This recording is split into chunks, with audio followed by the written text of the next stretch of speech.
为什么强共生关系会阻碍人的成长？为什么寻找伴侣不要找从小在同一个城市长大和读书的人？今天我们继续读巨婴国这本书。今天的读书章节中有以上问题的答案。今天我们读到的是粘稠与眼睛的意象，谁逼死了杨圆圆这两个专题。想听更多的内容，可以订阅我的 YouTube 频道。读完这本书之后，我还会就解读中国文化这个专题去分享更多相关的书。我们共同查杀掉头脑中的中国文化病毒，在个体层面做到文化出埃及，早日跃迁到现代文明的状态。让我们开始吧。粘稠于眼睛的意象。中国当代艺术家的 F4 中，我最早关注张小刚与岳敏君，后来有人向我推荐方力钧，于是才开始关注他。他的作品也给我留下了很深的印象。这些艺术家所表达的就是潜意识深处的人性。方力钧的画作，我觉得画的是没有成人形的灵魂。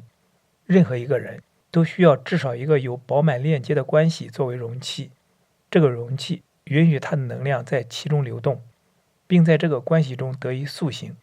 但如果缺乏这样的关系，特别是生命早期的婴儿期缺乏，会让一个人的灵魂没有成型，或者说没有成人形。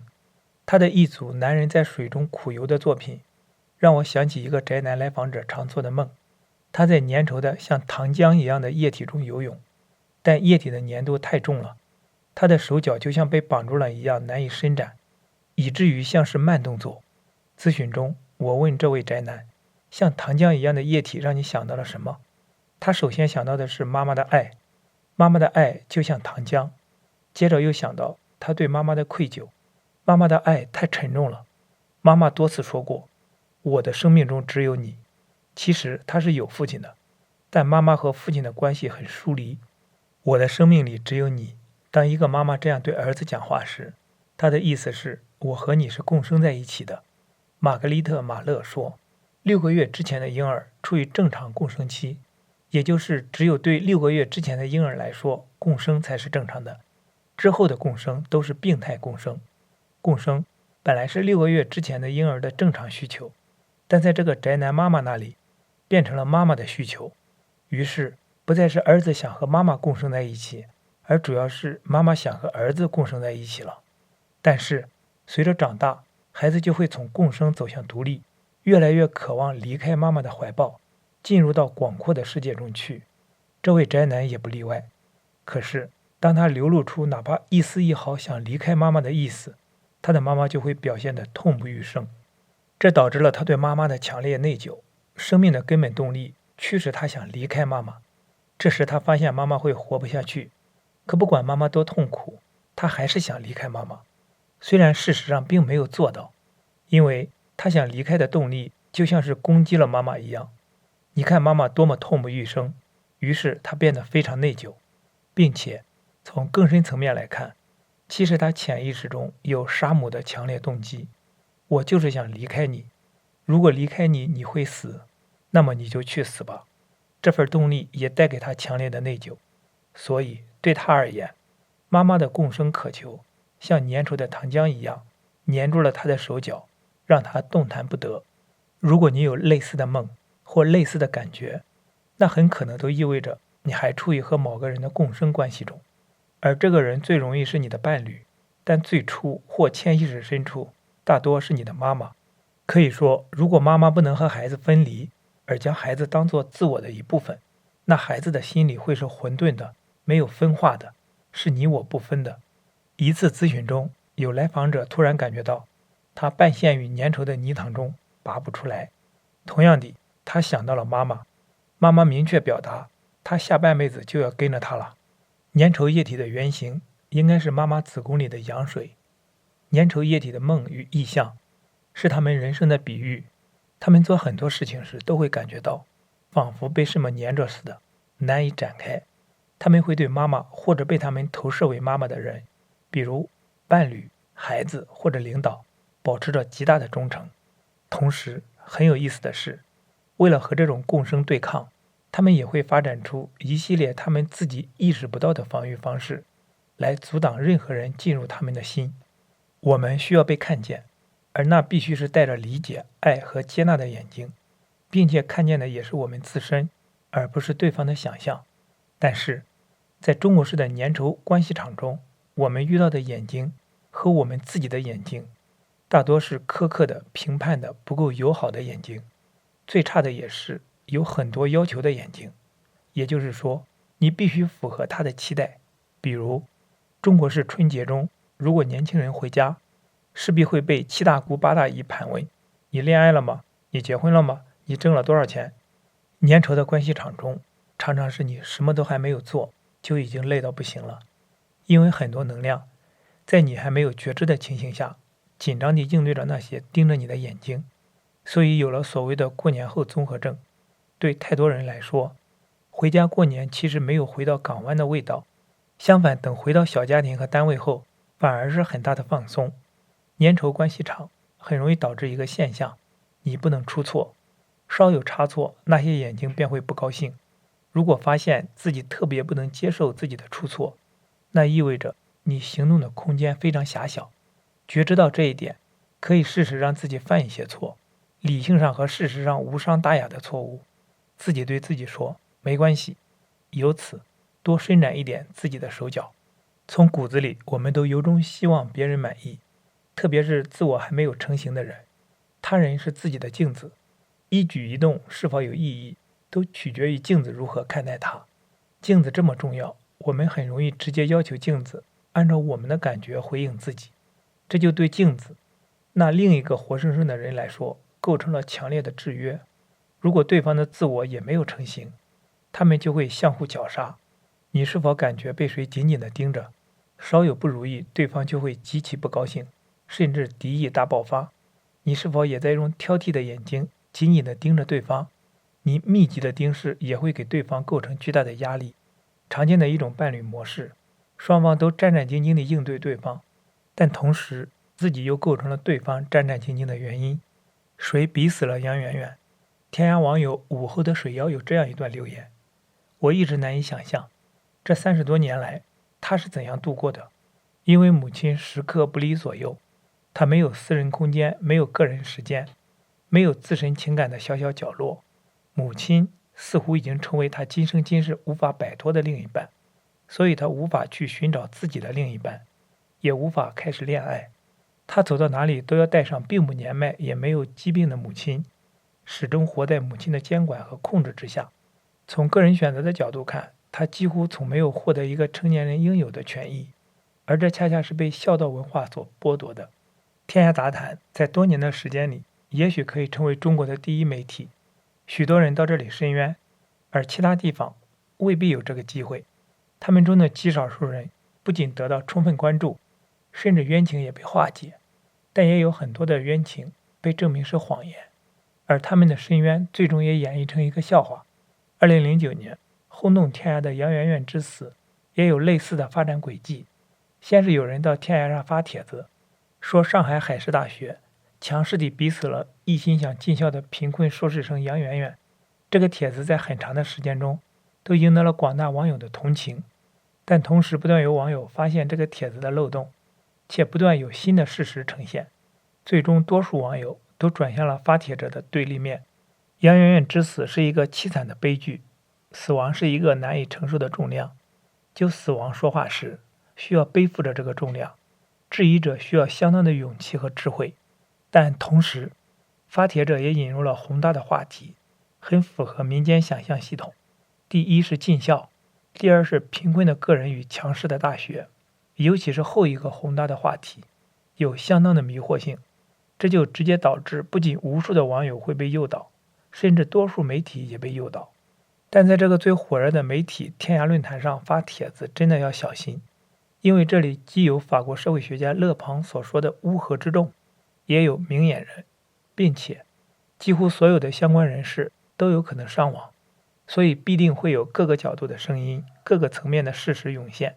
最终谎言几乎总是被还原为谎言，真相几乎总是得以澄清。关于杨圆圆事件，真相是什么呢？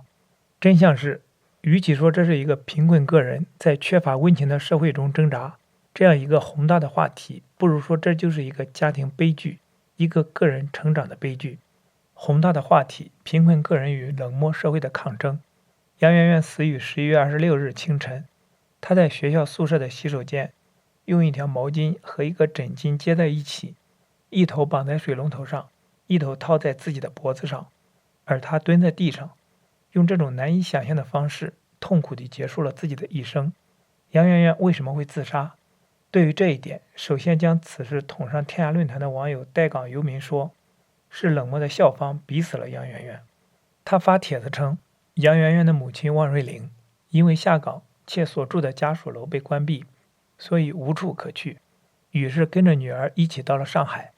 因为贫穷租不起房子，而能租到的房子又太冷，所以一直挤在女儿学校宿舍的床上。这样过了1个多月，最后杨媛媛的室友主动搬出了宿舍。接下来校方要求养母搬出宿舍。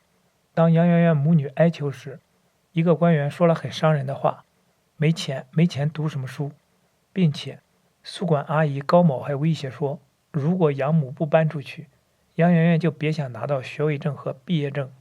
按照这个帖子，这位宿管还斥责养母称其为乡下人，不要把乡下人的那一套拿到这里来。更令人发指的是，当发现杨媛媛自杀后，包括这位宿管在内的校方人员阻挠养母救助。由此看来，以这位宿管为代表的校方不仅要担负杨媛媛逼到无路可走的间接责任，还要担负阻挠救助的直接责任，简直罪大恶极。这个帖子还描绘了一个感人的细节，说养母被赶出学生宿舍后，瞒着女儿坐在瑟瑟冷风中的学校礼堂前过夜。杨媛媛发现后痛哭，抱着妈妈给她取暖。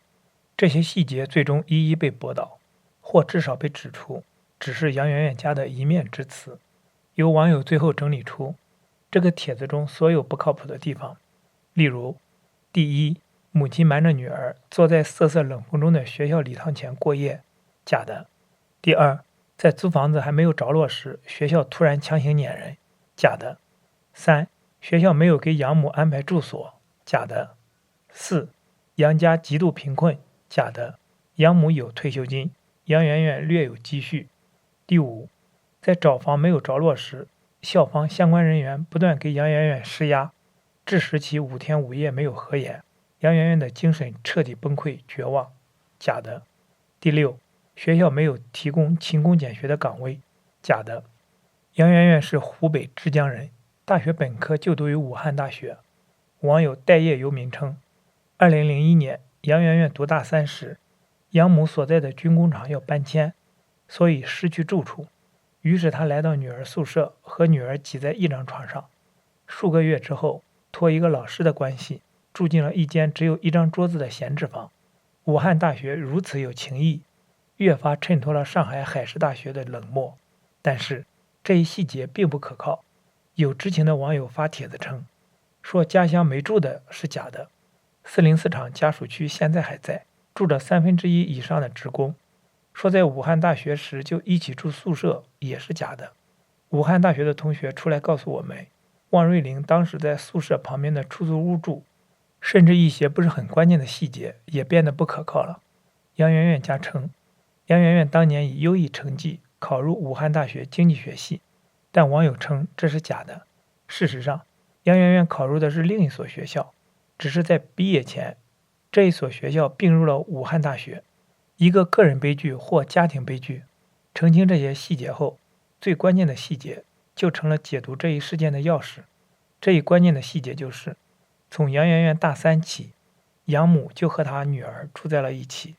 这一细节被带岗游民描绘成了杨媛媛尽孝的最佳证明。然而，仅仅这一细节就足够诡异了。难道杨媛媛非得用这种方式来尽孝吗？因为种种家庭困境，中国的大学生们有过很多感人的故事，比如河南大学生洪占辉带妹妹求学，徐州师范大学的大学生张恒带父亲求学。这2件事感动了无数人，而学校也为他们提供了帮助。但是洪占辉和张恒都是无奈之举，带亲人求学几乎可以说是他们唯一的选择。因为洪占辉的妹妹年幼且无人照顾，而张恒的父亲瘫痪且无人照看。然而带母亲求学并不是杨媛媛的唯一选择，甚至都远不是最佳选择。因为养母年仅50余岁，而且身体健康，且每个月有937元人民币的退休金。这些钱尽管不多，但节俭一下也足以生活。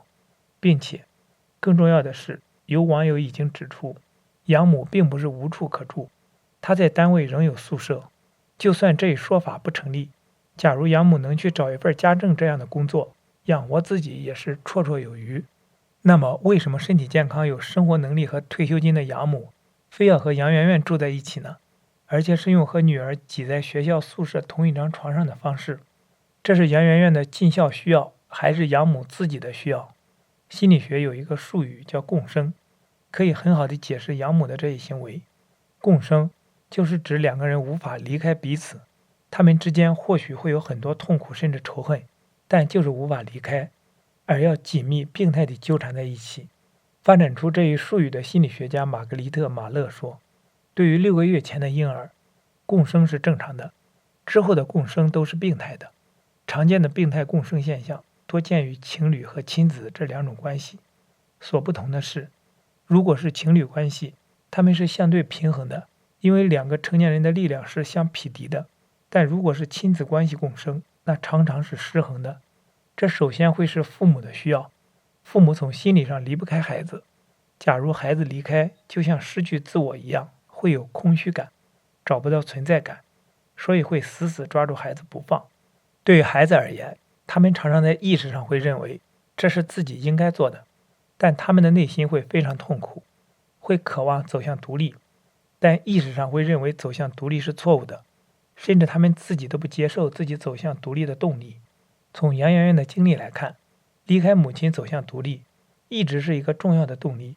1998年填高考志愿时，杨媛媛就想去大连海事大学读海商法，被母亲阻止了。汪瑞玲阻止女儿的理由是，考武汉的大学可以省一些路费。这个没有完成的愿望成了杨媛媛的一个心结。11月25日，自杀前一天，据养母说，女儿和她聊天时，把从小到大的事情都细细回顾了一遍。全盘回顾人生是自杀者自杀前常做的事情，并大胆地对母亲说，如果当年你支持我报考大连海事大学，现在一切都好了。同时特意说起他做家教时认识的一个15岁的女孩，仅仅因为学习压力就从28楼跳楼自杀了。对于女儿的这些话，养母不知道该说什么好。那么她是否能理解女儿为什么要报考大连海事大学的海商法专业呢？谁的人生，谁的梦想？据养母说，杨媛媛之所以想学法律，是因为读高中时，她的市3好学生的荣誉称号被当地领导通过关系夺走，并给了领导自己的孩子。也许这个说法成立，但在我看来，杨媛媛的这个志愿有着强烈的象征意义。去大连这么遥远的地方，是她想离开家，离开母亲，走向独立，用这种方式拥有一个独立空间。这种努力她做了很多次，后来她曾2次考上外省的一个小城市的公务员，但最后都没去成。据养母的说法，一是因为距离太远，二是因为不是北京、上海这种一线大城市。但真正的事实是，离开家去遥远的地方是杨媛媛的梦想，而不想让女儿去距离远的地方，并想让女儿去一线城市，只是汪瑞玲自己的梦想。在一个论坛上，一个网友想找女朋友，而他的另一个朋友发帖子建议说，一定不要找那种一直在同一个城市出生、读书和工作的女孩，尤其是工作后仍然和父母住在一起的女孩。反过来，假如是女孩找男朋友，这个建议也一样成立，因为一个人从一个孩子变成一个成年人的标志，就是离开父母，并赢得自己的独立空间。这个独立不只是经济上的，也同样是心理上的。这种对独立空间的渴求，其实是所有孩子的共同愿望。已经不知道有多少人对我说，他们在读大学的时候，最强烈的愿望就是离家远远的。有人成功了，有人失败了，而之所以失败，原因无一例外都是父母的反对。父母在，不远游。我们有这样一句古训，但从心理学上看，父母反对孩子离开家，是因为父母将孩子视作了自我的一部分。也就是说，父母看到孩子就觉得自己是存在的，看不到孩子就找不到存在感了。更通俗的说法是心里空空的。当孩子离开家时，也许大多数父母多少会有些失落感，但假如他们有比较清晰的自我存在感，就不会过于害怕孩子独立。假如有很清晰的自我存在感，就会鼓励孩子走向独立。但假如严重缺乏自我存在感，不知道自己是谁，那么当孩子离开自己时，就会有严重的恐惧，甚至会觉得要死去。所以，那种严重缺乏自我存在感的父母，会想尽办法阻挠孩子走向独立。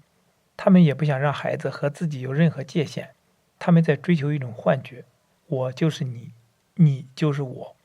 杨圆圆不仅想去大连，而且想学海商法。对海商的追求，象征了对宽广世界的渴求。至于法律，他的世界是清晰的，有依据，有边界，不像心理世界那么模糊，可以随意被侵占。并且，法律的对立面在杨圆圆心中，也许并不是非法，而是道德。道德是模糊的，道德大棒很容易被用来侵占自己的权利，而自己还没有申辩的空间。但是，法律是不同的，在我们的这个社会，延续了几千年的一个道德律条就是孝道。孝道要求孩子对父母无条件忠诚，所以，当一个母亲向女儿要求存在空间时，女儿似乎无处可逃，而只有服从。因为孝道，杨圆圆自杀事件中，母亲与女儿同睡在大学里的一张床上。这个最诡异的细节仍然可以被忽略，甚至被描绘成女儿尽孝的一种伟大的表现。孝这个字拆开来可以理解为砍孩子一刀，并将孩子埋在土里。真不明白他为什么就一直被奉为伟大的存在。朱丽叶的宿命能否有朱丽叶的结局？去一个遥远的地方读书，这个愿望杨圆圆没有实现，但她将这个愿望加给了弟弟。她给弟弟写信说：“你以后不要听妈的。”而当同样在武汉读书的弟弟杨萍萍本科毕业想留校时，杨圆圆为弟弟树立了不容分说的目标：读北京大学研究生。而弟弟也果真帮他完成了这样一个愿望。但是这毕竟是弟弟的事情，而他的愿望没有完成的机会。2009年，杨圆圆考取了上海海事大学。似乎上海海事大学和大连海事大学差别不大，但其实完全不同。因为到上海这种一线大城市来，首先是汪瑞玲的愿望。杨圆圆去上海读书时，汪瑞玲理所当然地认为要跟着女儿去。当杨圆圆的舅舅提醒姐姐是否考虑过女儿的终身大事时，汪瑞玲回答说：“我们楼上30好几没结婚的多了，去上海和女儿睡在一张床上。”这不仅是过去生活的延续，也多了另一重含义。上海是汪瑞玲的梦想。她在接受一次采访时说，她年轻时来过上海，喜欢这样的大都市。到新学校后，杨圆圆勤奋而本分。一个同学说，杨圆圆每次上课都独自坐第一排。现在还有这样的研究生吗？汪瑞玲说，女儿自杀前感叹，都说知识改变命运，我学了那么多，也没有见什么改变。听上去，杨圆圆似乎在感叹贫困中的挣扎，但真的是这样吗？或者，除此以外，杨圆圆所说的命运有没有别的含义？至少会看到，妈妈一直跟着她的这个命运是改变不了了。汪瑞玲先是和女儿挤在一张床上，还搬来了自己的生活用品。大约1个月之后，杨圆圆同宿舍的同学主动搬走了。杨圆圆的梦想有大海般宽广，但她真实的世界无比狭小。除了母亲，再也不能有其他。她的辅导员说，印象中杨圆圆一项集体活动都没有参加过，她每次都沉默地跟在母亲的背后，听母亲说话。也许她根本没有机会进入更宽广的世界。2001年，汪瑞玲从工厂内退后，就搬到了学校和女儿一起住。白天杨圆圆上学时，汪瑞玲会在学校里摆摊卖一些东西，而放学时，杨圆圆会帮妈妈去看摊儿。她的本科同学回忆，当时杨圆圆很少和人交往，经常说一句话就不再开口了。对此，同学的解释是，看上去杨圆圆非常自卑，也许并不是自卑，而是一种很复杂的情感，有绝望和艳羡。她明白自己无法像同学一样进入一个更宽广的世界，在学校里摆摊，在宿舍里同妈妈挤一张床，已经将她的世界关闭。她似乎只能通过妈妈才能和外界有一点联系。汪瑞玲之所以2001年才和女儿密集地纠缠在一起，看上去和退休有关。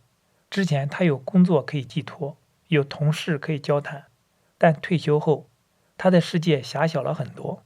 也许那时她感到恐慌，担心找不到自己，担心自己在世界上不存在。那么，要不要通过一个读大学的女儿来证明自己的存在呢？杨媛媛的生命力非常顽强。大学毕业后，她曾4次考研失败，度过了长达8年毫无成就感的不堪岁月。看起来，上海海事大学海商法的研究生这样一个身份，似乎是一个转折点，可以照亮她的人生。但是，她却在曙光将现时谜一样地退场了。这是她的一个好友对她一生的总结。退场前，她在排演《罗密欧与朱丽叶》，尽管很焦虑，但她非常精彩地扮演了朱丽叶。据同学说，那次排演堪称完美。难道是朱丽叶的感叹击中了她？在《罗密欧与朱丽叶》中，朱丽叶和罗密欧一样会感叹命运。她有预感，似乎有一种宿命，要她的家族和罗密欧的家族做出牺牲，这2个家族才可以停止流血，而她就是承担这个宿命的人。最终，朱丽叶和罗密欧双双承担了这份宿命，而他们年轻的生命逝去之后，2个家族终于停止了世仇。那么，杨媛媛能否有朱丽叶的这份命运的回报？她年轻生命的逝去，能否让她的家庭乃至我们的这个社会的命运之轮减缓运转？好，今天的读书分享暂时到这里。今天我们读了粘稠于眼睛的意象，谁逼死了杨媛媛这2个专题。期待在下一次的读书分享中与你再相逢。